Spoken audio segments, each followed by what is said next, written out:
السلام عليكم. هنعمل النهاردة فطير فلاحي بكل أسراره، وإزاي يطلع معاكي زي الجاهز من أول مرة وبكل سهولة.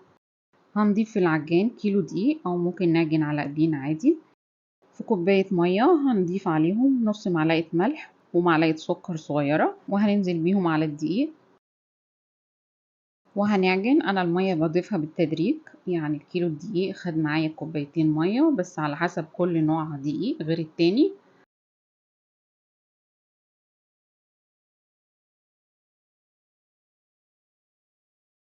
وهنعجنها كويس لحد ما يبقى فيه عرق في العجينة، بتشد شوية معانا.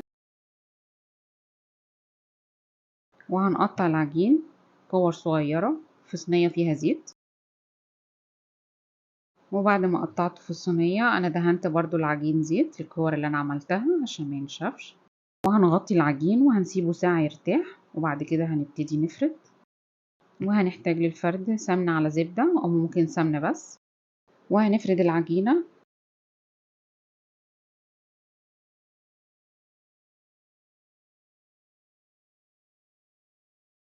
هي كده بتتفرد معانا بكل سهولة، بتشد معانا زي الأستك. واحنا حتى لو احنا بنفرد العجينة، لو حتة اتقطعت مش مشكلة، لانه كل ده هيبقى فيه كذا فطيرة في قلب بعض، كل ده بيتدرى مش بيكون باين خالص. نفرد عليها السمنة كلها حتى على الاطراف علشان تبقى طرية ومورقة كويس.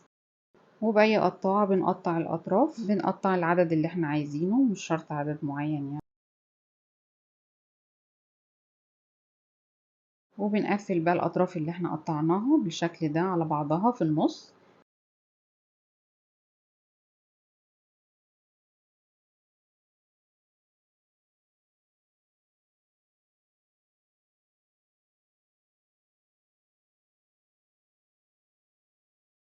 وبنعملها على شكل كورة بعد كده. وكده خلصنا أول طبقة، وهنعمل الطبقة التانية بنفس الطريقة وبنفس الخطوات.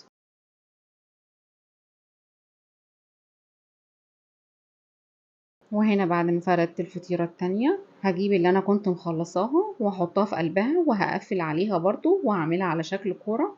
هنكرر العملية دي ممكن 5 6 مرات على حسب عدد الطبقات اللي احنا عايزينه، وعلى حسب حجم الصينية برضو. انا هنا عملت 5 طبقات فطير علشان حجم الصينية دي وسط. وبعد ما حطيتها في الصينية بسيبها ترتاح ساعة بعد ما خلاص عملت كذا طبقة، وبفردها في الصينية وبدهنها سمنة، وبعد كده بدخلها الفرن على أعلى درجة حرارة. لازم الفطير على درجة حرارة عالية جدا.